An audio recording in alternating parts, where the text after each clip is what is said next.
The part 2। हमने part 1 बहुत अच्छे से पढ़ा है, जिसमें हमने array with in A class समझा, एरे ऑफ ऑब्जेक्ट को भी समझा, देन मेमोरी एलोकेशन, ऑब्जेक्ट का किस तरीके से होता है उसका हमने अच्छे से डिस्क्रिप्शन भी समझा है, फिर स्टैटिक डेटा मेंबर और स्टैटिक मेंबर फंक्शन। तो ये हमारे जो टॉपिक्स थे, ये ऑब्जेक्ट ओरिएंटेड में आपको बहुत यूजफुल रहेंगे। अब हम आपको सेकंड यानी पार्ट 2 की बात करते हैं।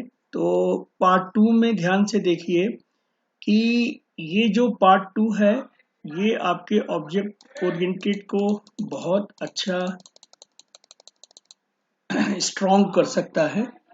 अगर ये टॉपिक आपके क्लियर हो गए तो मान के चलिए कि आपका ऑब्जेक्ट ओरिएंटेड का फंडामेंटल कंप्लीट हो जाएगा। फिर हम यूनिट 3 ऑब्जेक्ट ओरिएंटेड के एडवांस कंसेप्ट में स्टडी करेंगे। तो सेकंड पार्ट में क्या है ऐसा जिससे आपका ऑब्जेक्ट ओरिएंटेड स्ट्रॉन्ग हो सकता है। तो इसमें सबसे पहले हम object as a function argument, इसको देखिए मैंने पहले रखा है समझाने के लिए। तो आप इसमें समझ सकते हैं कि जैसे दूसरे फंक्शन आर्गुमेंट होते हैं, इंटीजर होता है, फ्लोट होता है, कैरेक्टर होता है, एरे होता है, स्ट्रक्चर होता है एज ए फंक्शन आर्गुमेंट। तो object as a function argument कैसे बिहेव करेगा, कैसे इंटरफेस हम बनाएंगे जिससे कि object as a function argument आपको यूज कर सकते हैं। इसका बहुत यूज है ऑब्जेक्ट ओरिएंटेड प्रोग्रामिंग में। इसके बाद एक आज नया फंक्शन भी आपको समझना है जिसका नाम है फ्रेंड फंक्शन। हमने दूसरे फंक्शन भी समझे हैं, जैसे आपका इनलाइन फंक्शन भी आपने देखा होगा। अब उसके साथ एक और नया फंक्शन आपके लिए आ गया है, फ्रेंड फंक्शन। ठीक है, वो नाम से ही बहुत मतलब अट्रैक्ट करता है कि भाई ये फंक्शन मुझे फ्रेंडली नेचर का कैसे बन सकता है। इसके बाद कंस्ट्रक्टर, ये एक टर्म है ऑब्जेक्ट ओरिएंटेड प्रोग्रामिंग में जो कि हमारे ऑब्जेक्ट को कंस्ट्रक्ट करने के लिए काम आता है।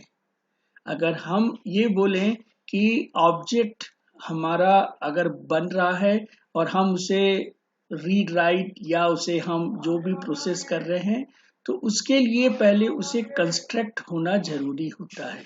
तो कंस्ट्रक्टर एक आपके पास में मेथड है, प्रोसीजर है, इसके द्वारा ऑब्जेक्ट कंस्ट्रक्ट होता है।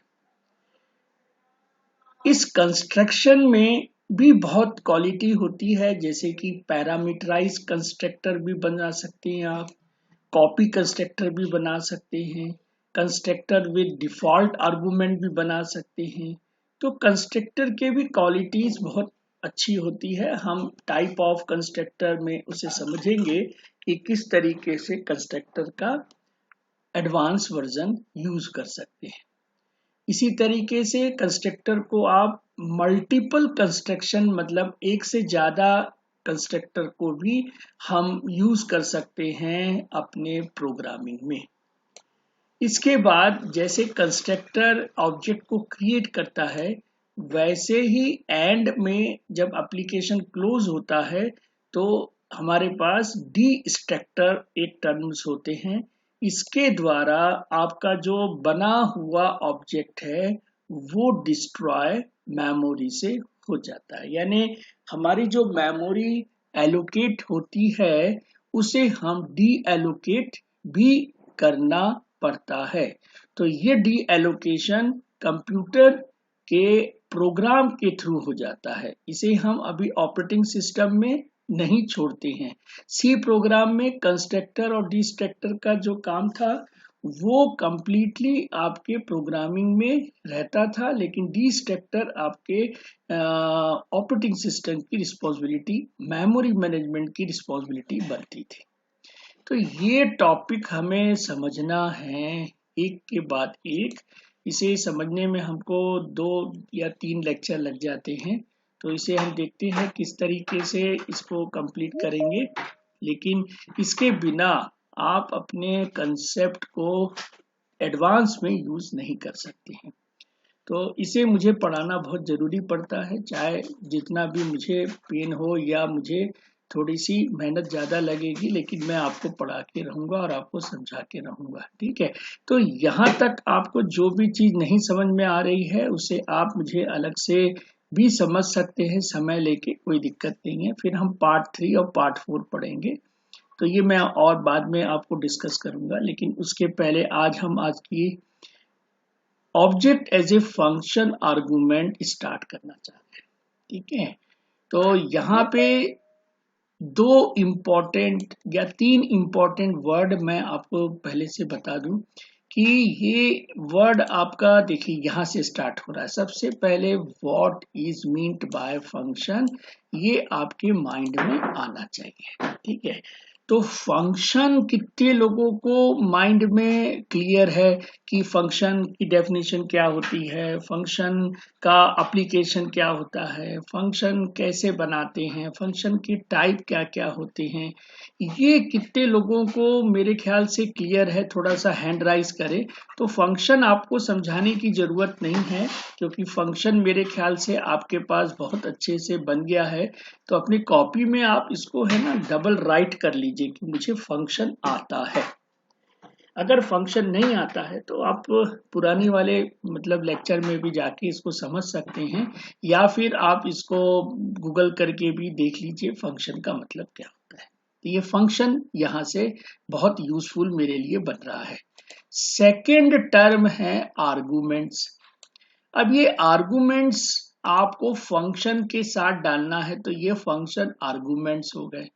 तो ये आर्गुमेंट्स हमें क्या करवाते हैं, हम अपने फंक्शन में एग्जैक्टली इनपुट करने के काम में आता है, ठीक है। तो ये जो आर्गुमेंट है वो हम फंक्शन को कॉल करते समय उसे सेंड करते हैं। तो फंक्शन क्या करता है, अपने आर्गुमेंट को एक्सेप्ट करता है और अपने लोकल वेरिएबल के साथ प्रोसेस करके आपको रिटर्न देना चाहे तो रिटर्न भी कर सकता है। तो मुझे ये बताइए कि अब कितने लोगों को आर्गुमेंट भी पता है। जैसे हम यूज करते हैं, आपके पास में सपोज करिए डिस्प्ले फंक्शन या इनपुट फंक्शन है, तो इनपुट फंक्शन में मैंने int a comma int b रखा। तो ये इंट a और इंट b क्या है, ये है आर्गुमेंट ऑफ दैट फंक्शन, ठीक है। तो ये भी मेरे ख्याल से हमारे बहुत सारे स्टूडेंट्स को क्लियर है। अगर नहीं क्लियर है तो एक बार फिर से उसको समझने की कोशिश है। तो मैं अभी तो नहीं बताऊंगा, आप इसको थोड़ा सा पुराने लेक्चर में भी समझ सकते हैं, या फिर अलग से मेरे को बोलिए तो मैं आर्गुमेंट के ऊपर ही आपको अलग से समझा सकता हूँ। देखिए ये सारी चीजें क्या है, आपको है ना फिंगर टिप्स में होनी चाहिए कि क्या आता है क्या नहीं आता है। आप अपने कॉपी में आर्गुमेंट को डबल राइट लगा लीजिए अगर आपको कंप्लीट ये आता है तो, ठीक है। तो फंक्शन आर्गुमेंट ये पूरा एक वर्ड हो गया है। अब इस फंक्शन आर्गुमेंट में हमें समझना है आर्गुमेंट एज ए ऑब्जेक्ट, ठीक है। अब हमारा पूरा जो फोकस है, इम्पोर्टेंट है, वीआईपी है, जो रिगार्डफुल आज के दिन में है आर्गुमेंट, वो है ऑब्जेक्ट, ठीक है। तो ये तो हमको पता है कि व्हाट इज एन ऑब्जेक्ट, है ना। अगर किसी को मैं पूछूं तो वो 2 मिनट में ये भी बता देगा कि ऑब्जेक्ट सर कैसे बनाते हैं, ऑब्जेक्ट से हम उसके मेंबर फंक्शन को कैसे कॉल करते हैं। तो सारा आपको ये बात तो क्लियर हो गई है। तो object as a function argument, अब मैं आपको ये पूरा का पूरा जो हेडिंग है उसे समझाने की कोशिश कर रहा हूं। तो देखिए ये कठिन जरूर हो सकता है, मैं आपको ये नहीं बोलूंगा कि आपको एकदम से समझ में आएगा, लेकिन फिर भी आपको ये चीज मैं बहुत सिंपलेस्ट वे में समझा रहा हूँ। बुक में भी आप समझें तो आप समझ सकते हैं, लेकिन ये जो आज आपने समझ लिया तो मान के चलिए कि आपके पूरे लाइफ स्पैन में जहां तक ऑब्जेक्ट ओरिएंटेड ओरिएंटेड प्रोग्रामिंग चलेगी वो आपको कहीं ना कहीं रिटर्न एज ए जो भी आप इसको चाहें क्रेडिट आपको मिलता रहेगा। तो मेरे से आप है ना ये चीज ले लीजिए, लाइफ लॉन्ग चीज है। मैं आपको बताऊं कि आने वाले समय में आपका पूरा जो प्रोग्रामिंग एस्पेक्ट्स है वो ऑब्जेक्ट के ऊपर ही बनेगा, क्योंकि सारे आजकल high level programming object oriented programming पर चल रही है। तो ऑब्जेक्ट ओरिएंटेड प्रोग्रामिंग अगर आपको आ जाती है और उसकी टर्मिनोलॉजी आप बता पाते हैं तो आप अच्छे अच्छे जितने भी सीनियर लोगों हैं उनसे बातचीत कर सकते हैं। ठीक है, तो चलिए अब हम आपको ले चलते हैं object as a function argument के तरफ। एक एक बात को हम समझेंगे और उसके बाद प्रोग्राम के द्वारा उसे हम कंप्लीट थॉट को एक्चुअली अंडरस्टैंड करेंगे। ठीक है, तो यहाँ पे मैं आपको समझाना चाह रहा हूं कि an object may be used as a function argument।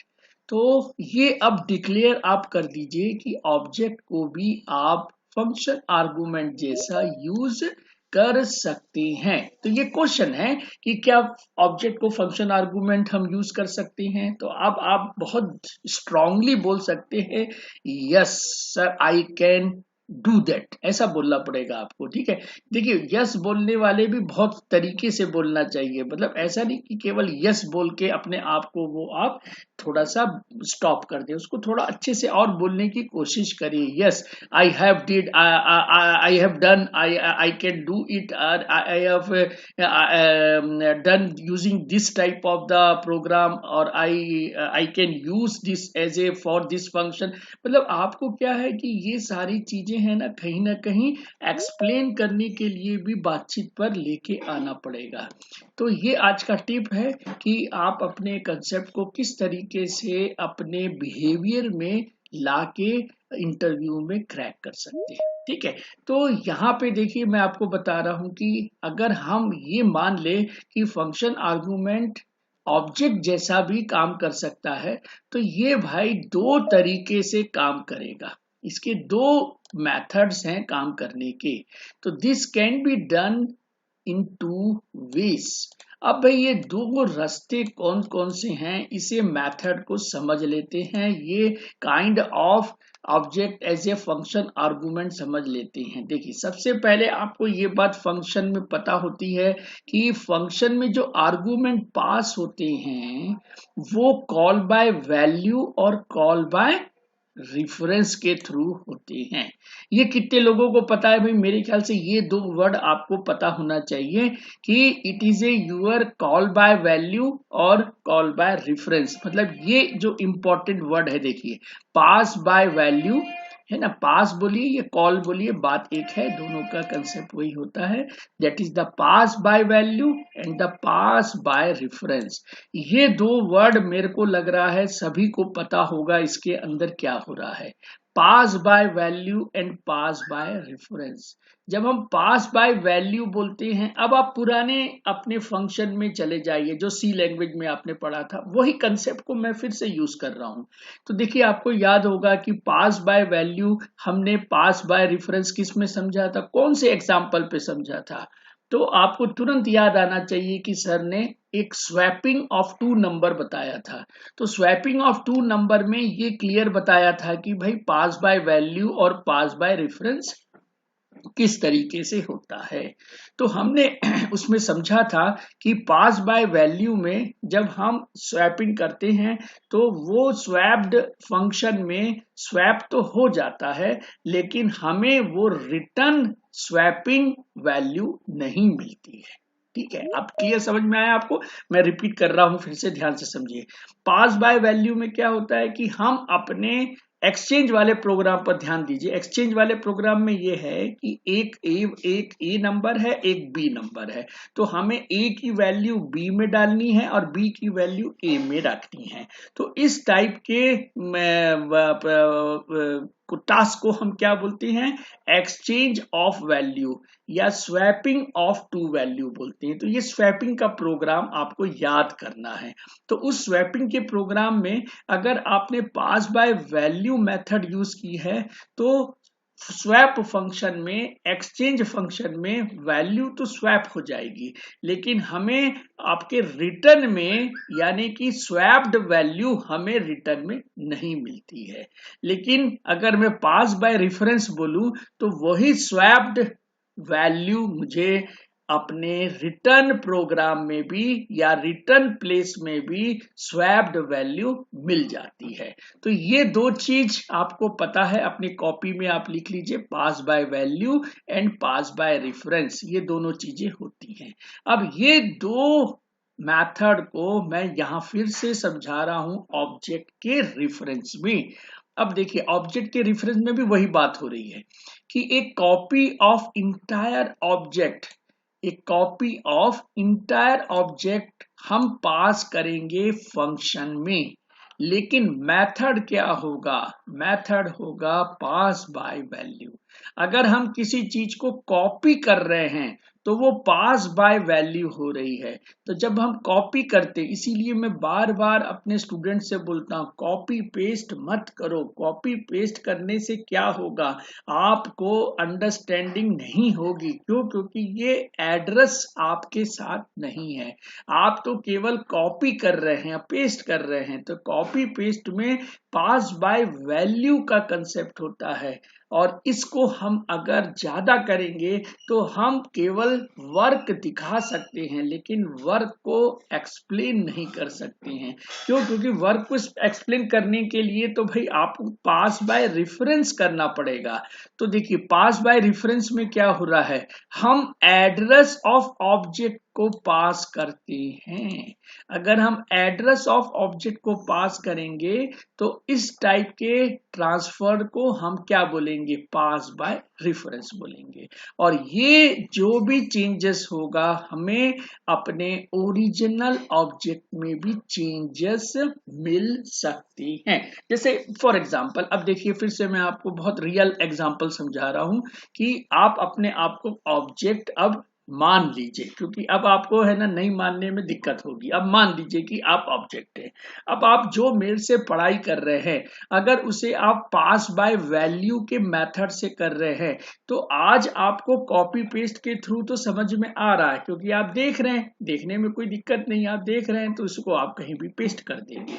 लेकिन आपको याद नहीं रहेगा। क्यों नहीं रहेगा? क्योंकि आपने पास बाय वैल्यू का कंसेप्ट किया है, मेरी सारी चीजें आपने कॉपी कर ली हैं।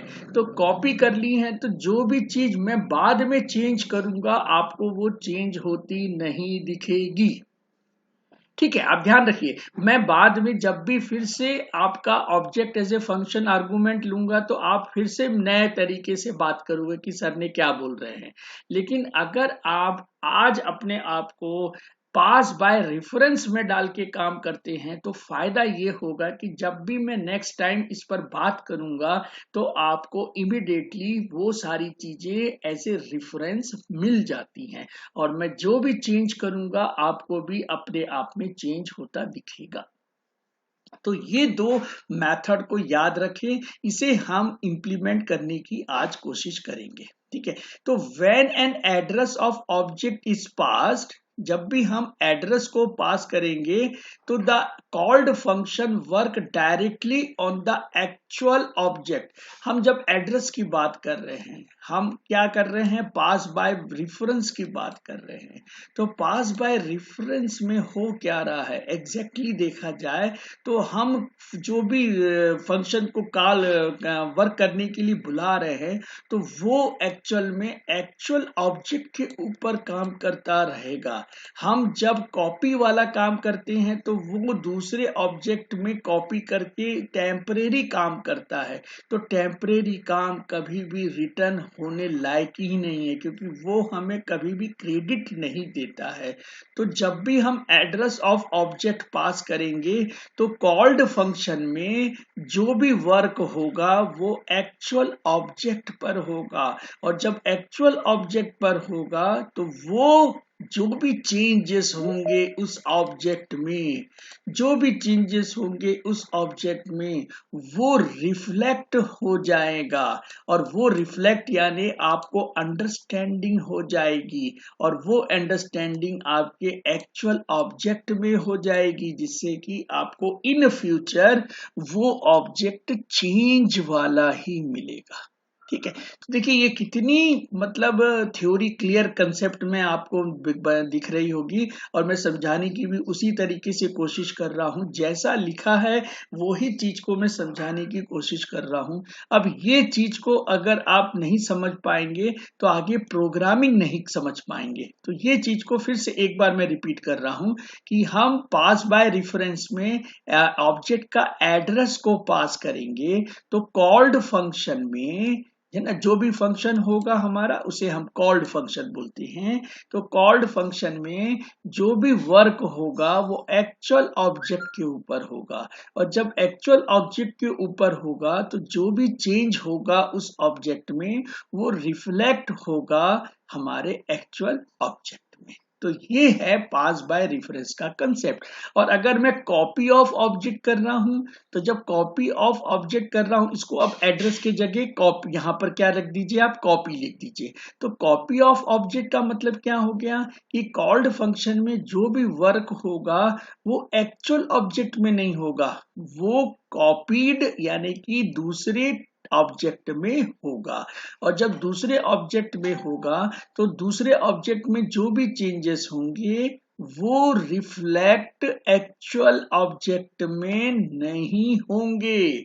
तो यही डिफरेंस आपको मैं बार बार समझा रहा हूं। कॉपी पास बाय वैल्यू क्या होगा और पास बाय रेफरेंस क्या होगा। तो अब इसको और थोड़ा सा समझिए कि pass by reference method is more efficient.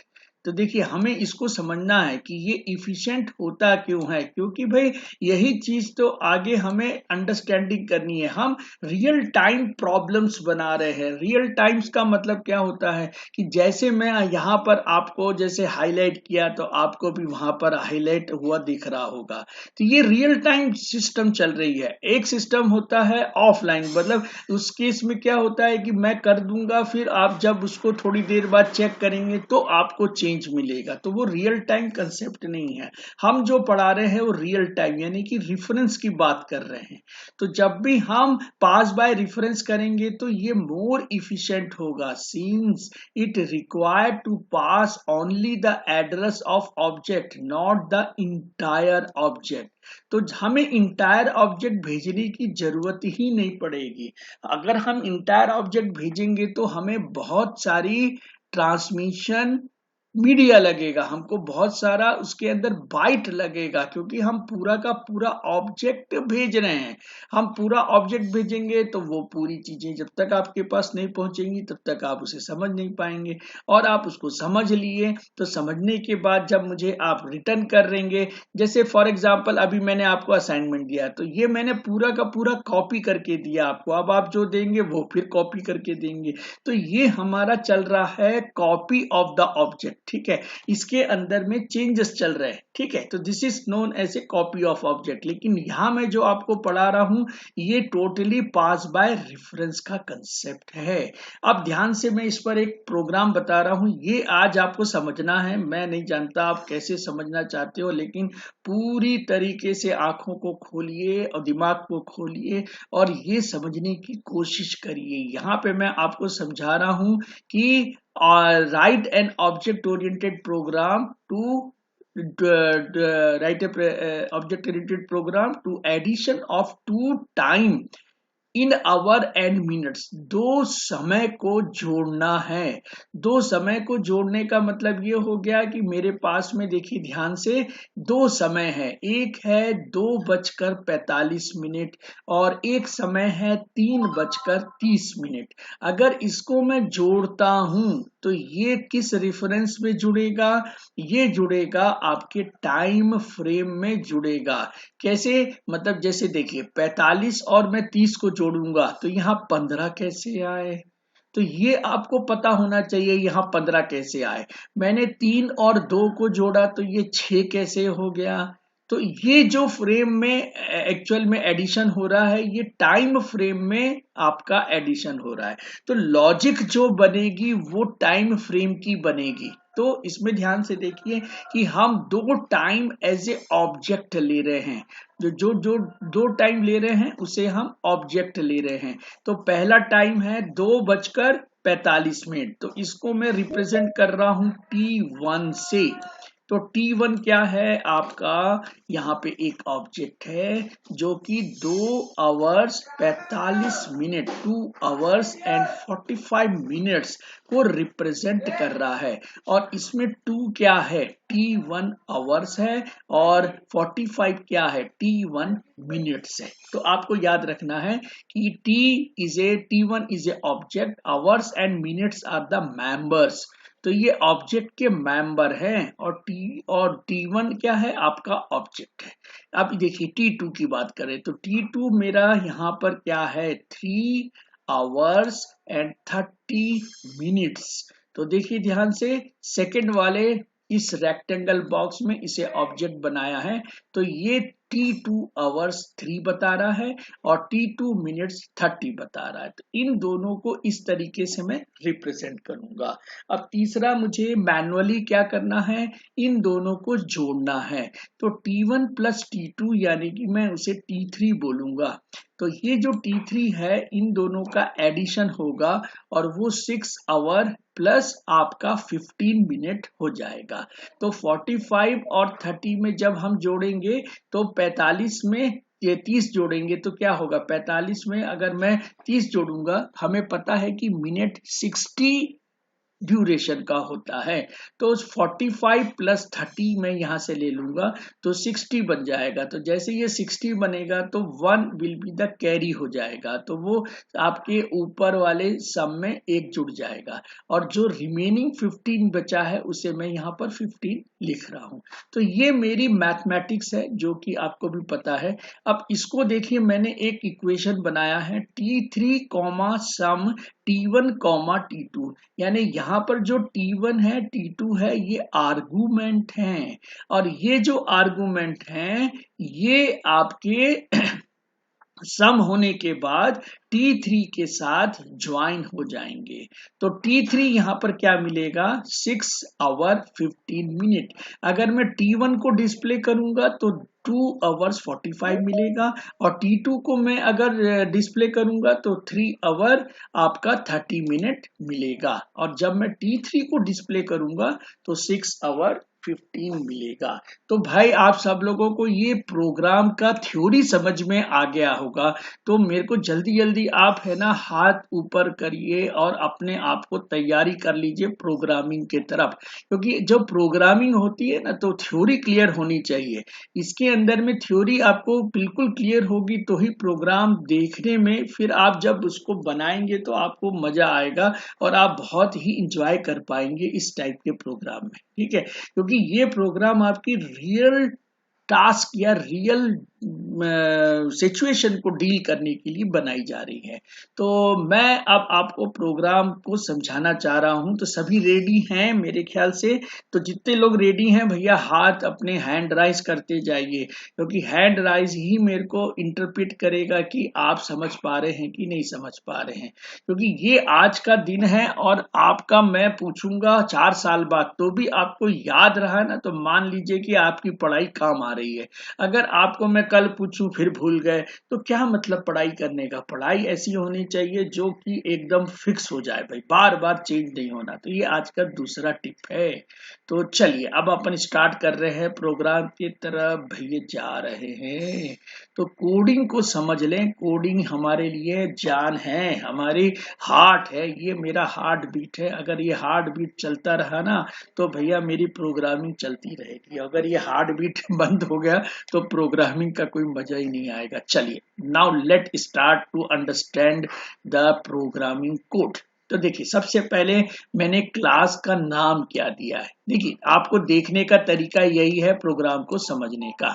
Class का नाम क्या है, तो क्लास का नाम यहाँ पर टाइम है। अब इस क्लास के नाम में टाइम को ध्यान से समझिए कि यहाँ पे डेटा मेंबर क्या क्या है। तो यहाँ पे दो डेटा मेंबर्स आपके पास एज ए इंट है, पहला आवर्स है और दूसरा मिनट्स है। ठीक है, पहला आवर्स है और दूसरा मिनट है, इसको ध्यान से समझ लीजिएगा। देखिए, ये नॉमेनक्लेचर अगर आप पहले समझ जाए तो प्रोग्रामिंग समझने में दिक्कत नहीं होगी। सबसे पहले क्या देखना है, क्लास का नाम क्या है, फिर देखना है कि उसके डेटा मेंबर क्या है। तो दो डेटा मेंबर दिख रहे हैं। इसके बाद हमारे पास मेंबर फंक्शन क्या क्या है, तो मेंबर फंक्शन है गेट टाइम, तो ये मेंबर फंक्शन है। उसके बाद है पुट टाइम, तो ये एक मेंबर फंक्शन है। और इसके बाद तीसरा मेंबर फंक्शन है सम टाइम। तो ये तीन मेंबर फंक्शन मुझे दिख रहे हैं, शायद आपको भी दिख रहे होंगे। आप सबसे पहले नजर में इसको देखेंगे, दूसरा कुछ भी मत देखिए, आप केवल सोचिए कि ये है। कॉपी में भी लिख लीजिए आप कि भाई क्लास का नाम टाइम है और इसके बाद आपका कितने डेटा मेंबर है, एक आवर है, एक मिनट है और कितने मेंबर फंक्शन है आपके गेट टाइम, पुट टाइम, सब। तो ये पहला नजर होता है प्रोग्राम को समझने का। अब दूसरी नजर में आपको ये देखना है कि भाई इंट जो है वो स्टैटिक तो नहीं है, तो भाई स्टैटिक नहीं है, आपको कैरेक्टरिस्टिक्स देखनी है और एडवांस में कि भाई ये डेटा मेंबर आपका किस टाइप का बिहेवियर करेगा। तो ये नॉर्मल वेरिएबल है, इसलिए इस पर ज्यादा सोचने की जरूरत नहीं है। अब हमें सोचना है मेंबर फंक्शन में। तो सबसे पहले मेंबर फंक्शन को ध्यान से देखिए कि कितने मेंबर फंक्शन वन वे हैं, टू वे हैं और नो वे हैं।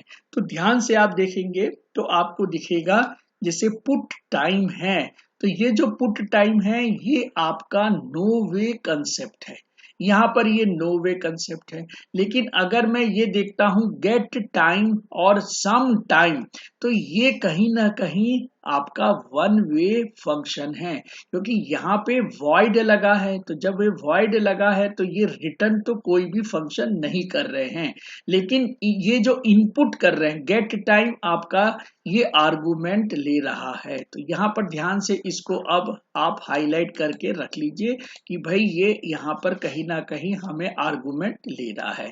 तो ये सेकेंड लेवल में अपन ने समझदारी करी कि भाई फंक्शन कौन कौन से आपके टाइप के हैं, नो वे है, वन वे है, टू वे है, क्या फंक्शन क्लास के अंदर डिफाइंड है, क्या फंक्शन क्लास के बाहर डिफाइंड है, क्या फंक्शन इनलाइन है। ऐसा हमको सब कुछ चीजें समझनी है। ये इंटरप्रिटेशन अगर आपको समझ में आता है ना, तो ही आप देखिए, प्रोग्राम को देखना और प्रोग्राम को समझना बहुत अंतर होता है।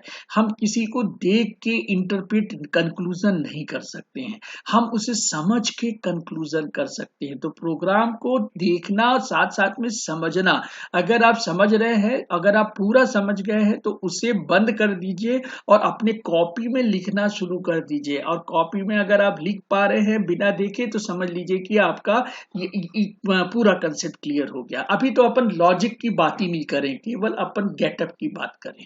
अब ध्यान से थर्ड लेवल में क्या देखना है, थर्ड लेवल में ये देखना है कि ये जो आपके आर्गुमेंट है वो किस टाइप के हैं। जैसे कि इंट एच लिखा हूं मैंने, इंट एम लिखा हूं, यहाँ पर टाइम t1 लिखा है, यहाँ टाइम t2 लिखा है। इन दोनों में बहुत अंतर है।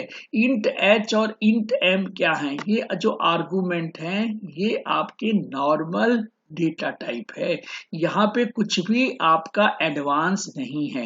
ये जो h है वो आवर्स को रिप्रेजेंट करेगा और जो m है वो मिनट्स को रिप्रेजेंट करेगा। लेकिन यहाँ पर ध्यान से देखिए, सम में टाइम t1 है, टाइम t2 है, तो ये t1 क्या है, तो t1 यहाँ पर ऑब्जेक्ट बन गया है, यानी कि ऑब्जेक्ट यहाँ पर फंक्शन आर्गुमेंट बन गया है। अब मेरे को आप बताइए कि बात समझ में आ रही है कि नहीं।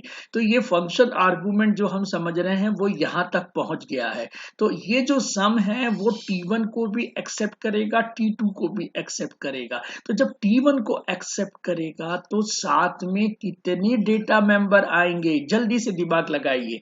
जब t1 को वो एक्सेप्ट करेगा तो इसके पास डेटा मेंबर कितने आएंगे।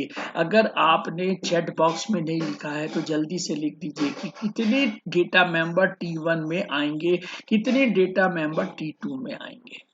तो मेरे ख्याल से आज आपका कंसेप्ट क्लियर होने वाला है, आप ध्यान से समझते जाइए। बस T1 में और T2 में कितने डेटा मेंबर आएंगे। भाई H में कोई डेटा मेंबर नहीं आ रहा है, ये एक नॉर्मल आर्गुमेंट है, ध्यान रखें। नॉर्मल आर्गुमेंट में कोई डेटा मेंबर नहीं आता है, उसे डेटा मेंबर को असाइन किया जाता है। तो अब हम थोड़ा सा नेक्स्ट 4th लेवल में जाके देखते हैं कि ये H और M का ट्रीटमेंट क्या है, इस T1 T2 का ट्रीटमेंट क्या है, इसको देख लेते हैं। ठीक है, अच्छा ये हो गया आपका 4th लेवल। तो 4th लेवल में आप देख रहे हैं कि ये जो मेंबर्स हैं उनका हम ट्रीट कैसे कर रहे हैं। तो देखिए ध्यान से, ये H को मैं असाइन कर रहा हूं लोकल डेटा मेंबर से, यानी कि अवर्स H आ गया। तो देखिए अवर्स H आ गया, ये सिंपल आपका कुछ नहीं कर रहा है, आपके बाहर के डेटा मेंबर को अपने डेटा मेंबर से असाइन कर दे रहा है। तो अवर्स मेरा H हो गया है, मिनट्स क्या है भाई, ये M हो गया है, तो ये मिनट्स हो गया है। तो M आपका मिनट्स हो गया है और H आपका आवर्स हो गया, यानी कि मैं अब अपना लोकल प्रोसेसिंग कर सकता हूं। तो गेट टाइम क्या है, ये इंटरफेस का काम कर रहा है, ये यूजर से इनपुट ले रहा है, इनपुट लेके जो भी काम करेगा वो अपनी क्लास के अंदर करेगा। अब T1 T2 की कहानी क्या है, सम की, इसको ध्यान से समझ लीजिए तो आपका प्रोग्राम आगे पूरा क्लियर हो जाएगा। अब T1 T2 आपको दो, बहुत अच्छा लिखा है बच्चों ने चैट बॉक्स में कि दो डेटा मेंबर आएंगे। तो पहला डेटा मेंबर T1 के साथ क्या होगा, T1 डॉट आवर्स होगा और T1 डॉट मिनट्स होगा। तो T2 डॉट आवर्स होगा और T2 डॉट मिनट्स होगा। तो यहाँ पे दो डेटा मेंबर मुझे दिखेंगे। तो मैं क्या करूंगा, मिनट्स मिनट्स को ऐड करूंगा और आवर्स आवर्स को ऐड करूंगा। तो सबसे पहले आवर्स को ऐड नहीं करते हैं, आपको मैथमेटिक्स क्लियर पता होगी कि टाइम को एडिशन कैसे करते हैं। तो देखिए ध्यान से कि यहाँ पर T1 मिनट्स को मैंने यूज किया है और इसके बाद T2 मिनट्स को यूज किया है, इन दोनों को हमने जोड़ दिया है। अगर इन दोनों को आप जोड़ दोगे तो आपको एग्जैक्टली मिनट्स मिल जाएगा, जो कि मेरा डेटा मेंबर है। इस डेटा मेंबर की बात कर रहा हूं मैं। तो ये T1 मिनट्स और T2 मिनट्स मिनट्स में डाल दे रहे हैं, मतलब आपके ओरिजिनल डेटा में डाल दे रहे हैं। इस मिनट्स को सबसे पहले हम क्या करेंगे, 60 से डिवाइड करेंगे। तो डिवाइड करने से जो आवर्स मिलेगा वो यहाँ पर आपका फ्रैक्शनल में रहता है, वो फ्रैक्शनल में इंटीजर अलग हो जाएगा। तो what is the characteristics of this operator, ये ऑपरेटर क्या करता है भाई, ये ऑपरेटर आपका जो, जैसे मेरे पास में 3 डिवाइड बाय 2 है, तो 3 डिवाइड बाय 2 क्या देगा आपको, 1.5 तो नहीं देगा, 0.5 भी नहीं देगा, आपको देगा 1। तो 1 लेने के लिए आपको ये वाला ऑपरेटर यूज करना है। अगर आप ये ऑपरेटर यूज करेंगे तो यहाँ से आपको इंटीजर वैल्यू बाहर आ जाएगी। अब इंटीजर वैल्यू के बाद मुझे क्या चाहिए, फ्रैक्शनल वैल्यू चाहिए। तो मैं परसेंटेज का ऑपरेटर का यूज करूंगा, यहाँ से फ्रैक्शनल वैल्यू बाहर आ जाएगी। अब ये फ्रैक्शनल वैल्यू आपकी कितनी होगी, जैसे 3%2 मैं बोलता हूं, तो यहाँ पे मुझे 5 मिलेगा, क्योंकि 5 आपका फ्रैक्शनल में आता है, 1.5 होता है, तो ये फ्रैक्शनल आपको मिलेगा। तो ये कंप्लीट आपका मिनट्स हो गया। अब यहाँ पे ये मिनट निकल गया, आवर निकल गया, लेकिन जो आवर है उसे अभी एडिशन करना बाकी है। तो देखिए T1 आवर्स ये पहला टर्म हो गया, देन T2 आवर्स आपका दूसरा टर्म हो गया, और ये जो आवर बचा है ये आपका जो एक्स्ट्रा आया है वो बचा है। तो इस आवर को भी हम यहाँ पर ऐड कर लेंगे। इस तरीके से कंप्लीट ये आवर आ गए, तो मेरे पास में एग्जैक्टली नया आवर दिखने लगा है। तो ये पूरा सम की कहानी हो गई और गेट टाइम की कहानी हो गई।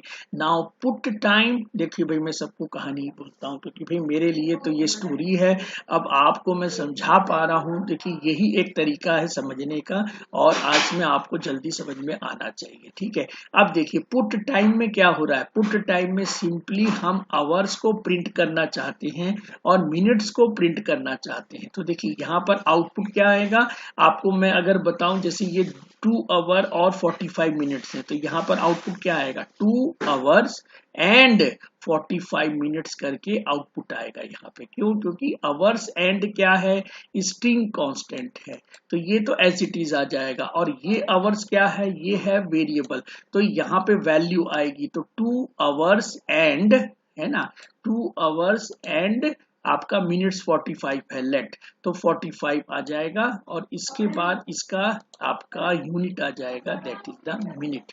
तो ये पूरा का पूरा जब इंफॉर्मेशन आएगा तो ही आप अंडरस्टैंड कर सकते हैं कि क्या हो रहा है। तो this is about the class. तो ये क्लास मेरे ख्याल से अब आपको पूरी समझ में आ गई है। अब हम देखते हैं activeness of the main function. भाई मेन फंक्शन को बिना अपन काम ही नहीं कर पाएंगे। तो देखिए यहाँ पे मैंने क्या किया है कि टाइम क्लास लिया है, ये मेरा नया डेटा टाइप बन गया है टाइम, और इसके अंदर हमने T1 T2 T3 तीन ऑब्जेक्ट ले लिए हैं। तो ये T1 T2 T3 क्या है, T1 T2 आपका दो नए ऑब्जेक्ट है, और T3 क्या है आपका सम होके ऑब्जेक्ट मिलेगा।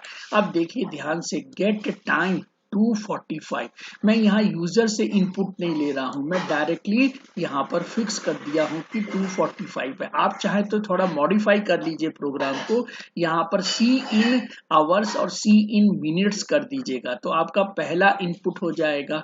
और उसके बाद आपको इसको T1 के साथ जोड़ देना है, तो T1 के साथ जोड़ेंगे तो यहाँ पे आपको क्या मिला, that is the get time मिला। ओके, तो this is known as a first input. तो ये पूरा का पूरा पहला इनपुट कहलाएगा।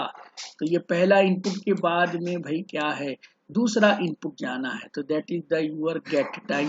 तो ये गेट टाइम आपका नेक्स्ट आ गया, तो ये T1 T2 के साथ आ गया। अब इस T1 को मैं पहले प्रिंट कर लूं कि मैं देख लूं कि सही जा रहा है कि नहीं, तो मैंने चेक कर लिया। फिर पुट टाइम को भी मैं चेक कर लेता हूं कि भाई मेरे डेटाबेस में या मेरे जो भी डेटा मेंबर है उसके अंदर वैल्यू क्या जा रही है। तो ये दोनों पुट टाइम से मुझे क्या मिलेगा, 2 आवर्स 45 मिनट्स, और ये 3 आवर 30 मिनट्स मिलेगा। तो ये हो गया पूरा काम। अब मेरे पास में क्या है, T3। अब मैं जब T3 डॉट जो भी हो रहा है वो T3 रिस्पेक्ट हो रहा है, तो ये T3 डॉट सम T1 T2 आ रहा है। तो इसको इसके साथ आप ऐड कर देंगे, जब आप इसको कॉल करेंगे तो ये ऑटोमेटिक हमारे ऊपर वाले फंक्शन में सम हो जाएगा, और ये आपको T3 दे देगा। अब ये T3 को मैं अगर यहाँ पर प्रिंट करता हूं तो मुझे क्या मिलना चाहिए, मुझे मिलेगा 6 आवर 15 मिनट्स। तो ये 45 30 ऐड हो जाएगा, तो ये 15 मिल गया, और 2 पर 3 ऐड हो जाएगा तो 6 मिल गया। तो ये है पूरा हमारे प्रोग्राम का निचोड़, कंक्लूजन। शायद मेरे ख्याल से आपको अच्छा लगेगा, आप जरूर इसको समझिए और इसको प्रोग्राम बनाने की कोशिश करिए एज इट इज, तो आपको पूरी चीजें क्लियर होंगी। तो आज के लिए हम केवल इतना ही करेंगे, और इसके बाद हम नेक्स्ट और भी इम्पोर्टेंट चीज यानी कि क्या देखेंगे, that is the friend function, हम नेक्स्ट क्लास में देखेंगे। तो फ्रेंड फंक्शन को भी इसी तरीके से हम समझने की कोशिश करेंगे। ओके, तो चलिए मैं आज यहाँ पर स्टॉप कर रहा हूँ, और आप दूसरी क्लास में मूव करेंगे।